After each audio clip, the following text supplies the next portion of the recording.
Southeastern Regional School District completed a self-assessment in 2021 recognizing disparate student performance outcomes. While white students only made up 20% of the district population, 80% of them met or exceeded age-appropriate social-emotional learning outcomes, as opposed to minority populations that only met these expectations at a rate of 40%. In addition, teachers expressed colorblind ideological practices and described students' experiences commensurate with race trauma. However, none described formally assessing or addressing these or any other traumata. These collective data indicate the district is upholding colorblind ideology, limiting school staff from identifying, naming, and addressing race trauma, creating a gap in social-emotional development, a key component of academic success. To address this problem, I recommend the district adopt a social-emotional assessment tool that screens for the collective impact of 4 key environments where race trauma may be experienced or addressed: community, school, classroom, and home. The social-emotional evaluation outcomes will generate a care coordination process that brings teachers, parents, and school counselors together to develop an approach to address individual student needs toward improved outcomes. The successful change plan is grounded in Kotter's 8-step change model. The first step is to highlight the sense of urgency and share information with teachers and administrators from the recent studies favoring white student success, upholding colorblind ideology, and limiting school staff's ability to name and address racial socialization trauma. Steps 2 through 8 of the change model will use this urgency to build a guiding coalition, create and share a change vision, encourage action, inspire short-term wins, evaluate progress, and strengthen change over time. For this change plan, the key and responsible stakeholders are teachers, administrators, school counselors, and parents.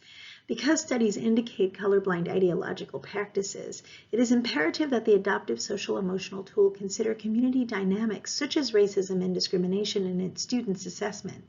As 80% of the student population identify with underrepresented groups, it is crucial assessments underscore their social experiences. The assessment tool and care coordination plans will promote school staff and parents' collaborative support systems, building empathy for the real-life experiences of minority students. The goal is to practice a whole child approach to social-emotional development in the student's formative years and beyond. The approach is designed to understand students' behaviors as indicators of race trauma rather than character flaws stemming from a colorblind perspective. The objectives include using assessment outcomes data rather than anecdotal perspectives to understand students' behavior and establish empathetic case coordination plans between teachers, parents, and counselors. This data-driven approach reviews individual and trending social-emotional needs. The objective is for school staff to use this information to recognize the impact of students' full sphere of influence on their mental health while simultaneously consider the impacts of classroom and school colorblind practices as factors in promoting or preventing student performance. Success will be defined by at least 80% of students meeting or exceeding age-appropriate social-emotional milestones throughout the year, demonstrating an increase in student and teacher performance. A softer success indicator will be the school staff's increased awareness of community, school policies, and classroom practices on students' behaviors, recognizing these factors as influencers in social-emotional development. Success will include the dismantling of colorblind practices as staff articulate and mitigate their values, beliefs, and attitudes that sustain unconscious bias. In recent studies, teachers expressed time as a resource unavailable to them. This was such a significant concern that they may perceive the addition of an assessment tool as a burden rather than a benefit. However, a formal research-based assessment tool includes instructions for doing this work throughout the school day, reducing it as an additional burden on the teacher. Training, guidance, and assistance are included in the tool's resources. Teachers also expressed apathy and complacence about their inability to address the needs of their students. These expressions evidence compassion fatigue, which permeated teachers' description of their work, creating an attitude that change was impossible. Compassion fatigue is a complex emotional challenge that requires a shift in values. Addressing this necessitates a new vision for teachers' work. Embracing their role is vital in their students' whole life experience to help them develop a lifelong love of learning. The Guiding Coalition will engage all district staff in developing a shared vision. The vision will serve as a beacon toward dismantling color blindness to promote success and decrease fatigue. The assessment tool offers teachers access to events, training, implementation, and evaluation techniques. The Guiding Coalition can access these resources online, helping develop plans for school staff to work together toward its successful use. School staff's cooperative assessment of students and their care coordination planning with parents are likely to produce short-term wins in the classroom, such as increased awareness of children's whole life experiences, heightened empathy for minority students' experiences inside and out of the classroom, and improved performance outcomes. These wins, even if only incremental at first, can grow over time, enhancing teacher and administrator buy-in to grow meaningful relationships with parents as partners for students' improved outcomes. Research shows that staff-developed shared visions and these short-term wins can increase enthusiasm and rejuvenate passion, naturally declining compassion fatigue.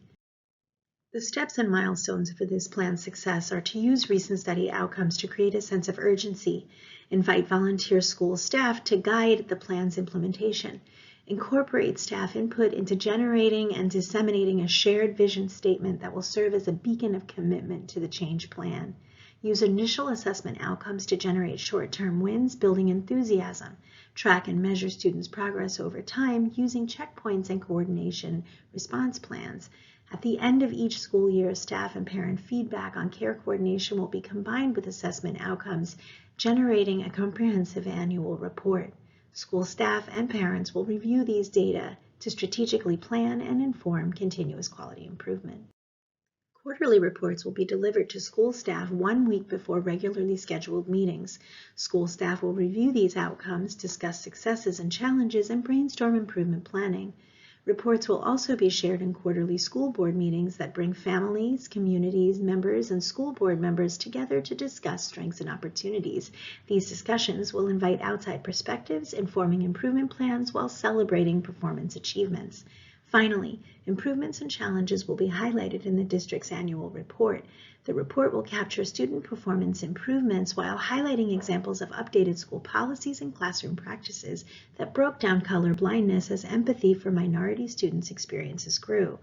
Teachers and administrators who demonstrate anti-racist practices and embrace classroom changes that name, address, and mitigate race trauma will be highlighted and recognized at the end of the school year awards events.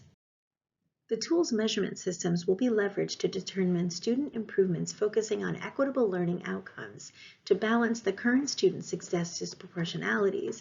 These data outcomes illustrate results over time and help determine trending student and teacher needs.